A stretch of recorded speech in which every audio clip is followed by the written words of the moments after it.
દિવાળીની ઉજવણી વચ્ચે અમદાવાદની હોસ્પિટલોમાં ઇજાગ્રસ્તોની સંખ્યામાં વધારો જોવા મળી રહ્યો છે।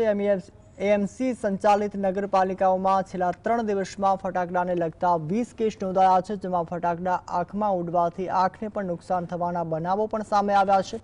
20 દર્દીઓ પૈકી એકનું ઓપરેશન પણ કરવું પડ્યું છે અને આ દરમિયાન અમદાવાદ ઉપરાંત અન્ય શહેરના લોકો પણ સામેલ છે।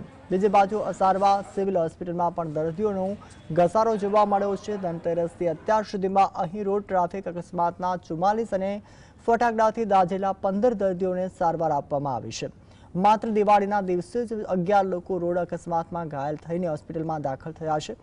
મોટાભાગના રોડ અકસ્માતના દર્દીઓને ફ્રેક્ચર થયું છે, જોકે તમામ દાખલ દર્દીઓની હાલત પણ હાલ સ્થિર છે। તબીબોએ લોકોને ફટાકડા ફોડતી વખતે સાવચેતી રાખવા અને ટ્રાફિક નિયમોનું પાલન કરવા પણ અપીલ કરી છે। આપણે બાળકો ફટાકા ફોડતા હતા, એમાં બોમ્બના પાછળનો ભાગનો પથરો સીધો આંખમાં આવ્યો, એમાં નુકસાન થયું। હું બેઠો હતો ને છોકરાઓ દારૂખાનું ફોડતા હતા, એમાં ફટાકડાની ગતિ વાગી ગઈ।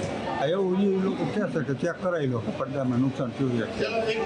બજારમાં બીજા ફટાકડા ફોડતા આ 3 દિવસની વાત કરશું, ધનતેરસથી માંડીને આજ સવાર સુધી તો સિવિલ હોસ્પિટલમાં 44 રોડ ટ્રાફિક એક્સિડન્ટના કેસીસ આવ્યા અને 15 દર્દીઓ દાઝીને એટલે કે ફટાકડાની ઇન્જરીથી આવ્યા। એમાં જોઈશું તો 6 વ્યક્તિઓને બોમ્બ ધડાકા કર્યા હોય એનાથી ઇન્જરી થઈ હોય, 6 લોકોને ફૂલઝડીથી અને બાકીના 5 લોકોને રોકેટથી ઇન્જરી। પણ સારી બાબત એ છે કે આ બધા જ દર્દીઓને ઓપીડી બેઝ ઉપર સારવાર આપી અને ઘરે મોકલી શકાયા।